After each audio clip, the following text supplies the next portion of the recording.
करें भक्ति? क्या भक्ति करना बहुत मुश्किल काम है? हरे कृष्णा। आप सभी का हार्दिक स्वागत है। आप देख रहे हैं मेरा YouTube चैनल निष्काम भक्ति ज्ञान प्रैक्टिकल। अक्सर ये प्रश्न आता है कि कैसे करें भक्ति, या क्या भक्ति करना बहुत मुश्किल काम है। बहुत सारी संस्थाओं में भी जो है सुनने को मिलता है कि ये जो भक्ति है ये तो की ही नहीं जा सकती, या भक्ति करना बहुत मुश्किल काम है। वो लोग ये एग्जाम्पल देके समझाते हैं, जैसे अर्जुन ने भगवान श्री कृष्ण को बोला है कि हे भगवान, ये जो मेरा मन है ये बहुत ज्यादा चंचल है, इसको मैं वश में नहीं कर सकता। मैं वायु को तो वश में कर सकता हूँ, लेकिन अपने इस मन को वश में कर पाना ये मेरे लिए पॉसिबल नहीं है। लेकिन वो लोग भगवद गीता तो पढ़ते नहीं है। इसी श्लोक के अगले श्लोक में भगवान श्री कृष्ण अर्जुन को उत्तर देते हुए कह रहे हैं, श्री भगवान वाचा असंशयम महाबाहो मनो दुर्लभ निग्रहम चलम अभ्यासेन तु कौन्तेया वैराग्यः च गृह्यति। अर्थात भगवान कह रहे हैं, हे महाबाहो, इसमें कोई संशय नहीं है कि अपने इस मन को वश में कर पाना मुश्किल है, लेकिन अपने इस मन को वश में प्रयास के द्वारा किया जा सकता है। वो कहते हैं ना, करत करत अभ्यास जड़मति होय सुजान, रस्सी आवत जावत से सिर पर पड़त निशान। कि practice means a man perfect, कि हम जो है प्रैक्टिस से इस अपने मन को वश में कर सकते हैं। श्रीला प्रभुपाद कहते हैं, impossible is the word in the dictionary of fools. ये जो इम्पॉसिबल वर्ड है ये मूर्खों के डिक्शनरी में है। हम चाहें तो हम जो है अपने इस मन को वश में कर सकते हैं। तो आज हम लोग भक्ति की कुछ ABCD के ऊपर चर्चा करने का प्रयास करेंगे। तो हम लोग स्टार्ट करते हैं। सबसे पहले आता है A, यानी कि A for association of devotees, भक्तों का संघ। जैसा संघ वैसा रंग, जैसी हमारी एसोसिएशन होगी हम लोग वैसे ही बनेंगे। इसीलिए हमको जो है अपनी एसोसिएशन के ऊपर बहुत ज्यादा ध्यान देना चाहिए। हमको कम से कम जो है भौतिकवादी लोगों का संग करना चाहिए और ज्यादा से ज्यादा जो है भक्तों की एसोसिएशन में रहने का प्रयास करना चाहिए। शास्त्रों में कहते हैं, साधु संगा सर्वशास्त्र को है, लव मात्र साधु संगे सर्व सिद्धि होए।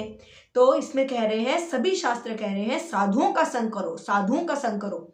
थोड़े से भी साधुओं के संग से क्या होगा, हमको जो है सर्व सिद्धि प्राप्त हो सकती है। अब यहाँ पर जो है कोई सिद्धियों की बात नहीं की जा रही, जो कि सिद्धियां होती है कि यहाँ पर बैठे बैठे किसी को बड़ा कर देना या छोटा कर देना, ये सिद्धियों की बात नहीं की जा रही। यहाँ पर जो है सर्व उत्तम सिद्धि कृष्ण प्रेम की बात की जा रही है, यानी कि भक्तों की एसोसिएशन से कृष्ण प्रेम प्राप्त किया जा सकता है। तो इससे ही रिलेटेड एक छोटी सी कथा आती है जिसको हम संक्षेप में जानने का प्रयास करेंगे। तो एक समय नारद मुनि और एक व्यक्ति जा रहे होते हैं। तो नारद मुनि उस व्यक्ति को कहते हैं कि तुम्हें जो है ज्यादा से ज्यादा भक्तों का संग करना चाहिए, तुम शुद्ध भक्तों का संग किया करो। तो वो व्यक्ति पूछता है कि क्यों करना है भक्तों का संग। तो नारद मुनि कहते हैं, इसका जो उत्तर है वो तुम्हें ब्रह्मा जी से मिल सकता है। तो वो जो व्यक्ति है और जो नारद जी है वो दोनों ब्रह्मा जी के पास चले जाते हैं। जब वो ब्रह्मा जी के पास जाते हैं, वहां पर जो है ब्रह्मा जी से जब वो प्रश्न पूछते हैं तो ब्रह्मा जी कहते हैं कि इसका जो उत्तर है वो तुम्हें शिव जी ही दे सकते हैं। अब ब्रह्मा जी, व्यक्ति और नारद जी जो है वो शिव जी के पास चले जाते हैं। जब वो शिव जी से जो है प्रश्न पूछते हैं तो शिव जी कहते हैं इसका जो उत्तर है वो तुम्हें विष्णु भगवान ही दे सकते हैं। अब जब वो विष्णु भगवान के पास जाते हैं तो वहां पर जो है विष्णु भगवान से जब वो प्रश्न करते हैं तो भगवान उनको कहते हैं, यही तुम्हारा उत्तर है कि तुमने जो है एक शुद्ध भक्त का संग किया, तो आज जो है तुम गोलोक वृंदावन में हो। गोलोक वृंदावन भगवान का धाम है और गोलोक वृंदावन में आना कोई आसान बात नहीं है, लेकिन क्योंकि तुमने जो है शुद्ध भक्तों का संग किया है इसलिए तुम जो है गोलोक वृंदावन में हो। तो कहने का अर्थात ये है कि हम लोग जो है डिवोटीज की एसोसिएशन लेकर गोलोक वृंदावन भगवान की नित्य सेवा में भी जा सकते हैं। तो A for association of devotees. Second आता है B फॉर भगवद गीता। तो Bhagavad Gita is a manual of our life. Shrimad Bhagavad Gita हमें जीवन जीने की कला सिखाती है। जैसे अगर हम लोग अपने घर में एक फोन लेकर आते हैं, उस फोन के साथ में जो है हमें एक मैनुअल दिया गया होता है जिसमें कि बताया गया होता है कि हमको अपने इस फोन को यूज कैसे करना है। उसी प्रकार भगवद गीता है।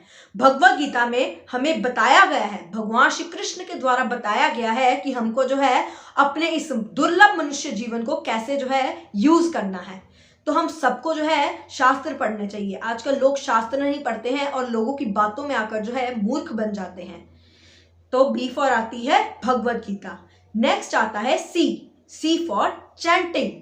तो कहते हैं हरिर नाम हरिर नामेव केवलम कलौ नास्तिव गतिरन्यथा। कि कलयुग में जो है हमारे पास हरि नाम के अलावा और कोई रास्ता नहीं है। तो ये जो चैंटिंग है ये बहुत बहुत ज़्यादा आवश्यक है हमारे लिए, अगर हम लोग अपनी स्पिरिचुअल लाइफ में प्रोग्रेस करना चाहते हैं। तो हरि नाम जो है वो बहुत बहुत ज़्यादा जरूरी है। कहते हैं कि कलयुग जो है वो सारे दोषों का राजा है, लेकिन कलयुग में केवल और केवल एकमात्र गुण है हरि नाम। तो हम सबको जो है कम से कम हरे कृष्ण कृष्ण कृष्ण हरे हरे, हरे राम राम राम हरे हरे, इसकी एक माला जप रोज जो है जरूर करनी चाहिए। नेक्स्ट आता है डी फॉर डाइट, यानी कि प्रसादम। कहते हैं ना, जैसा खाएंगे अन्न वैसा बनेगा मन। तो हमको जो है अपने खाने के ऊपर बहुत ज्यादा ध्यान देना चाहिए अगर हम लोग अपनी भक्ति में आगे बढ़ना चाहते हैं। तो भगवान श्री कृष्ण श्रीमद् भगवत गीता में अर्जुन को कह रहे हैं कि हे अर्जुन, अगर कोई व्यक्ति मुझे बिना भोग लगाए अन्न खाता है तो वो अन्न नहीं पाप खाता है। तो हमको जो है पाप नहीं खाना है, हमको केवल और केवल वही खाना है जो हम लोग भगवान श्री कृष्ण को भोग लगाते हैं। हमको जो है बिना भगवान को भोग लगाए कुछ भी नहीं पाना है। प्रसादम की बहुत ज्यादा वैल्यू बताई गई है हमारे लिए शास्त्रों में, और प्रसादम का अर्थात है प्रभु के साक्षात दर्शन। तो हमको जो है अपने खाने पीने के ऊपर बहुत बहुत ज्यादा जो है ध्यान देना चाहिए। तो अगर हम लोग इन चारों चीजों को, यानी कि A for association of devotees, B for Bhagavat Gita, C for chanting and D for diet, अगर हम लोग इन चारों चीजों को जो है अच्छे से फॉलो करते हैं, नियमित रूप से हम जो है इनको फॉलो करते हैं, तो हम लोग जो है अवश्य अपनी भक्ति में आगे बढ़ सकते हैं। तो जगत गुरु शिला प्रभुपाद की जय। आप सभी का बहुत बहुत धन्यवाद। हरे कृष्णा हरे Krishna. If you like this video, please subscribe the channel, like this video, press the bell icon, share as much as you can, and we are waiting for your valuable comments. Thanks for watching. Hare Krishna.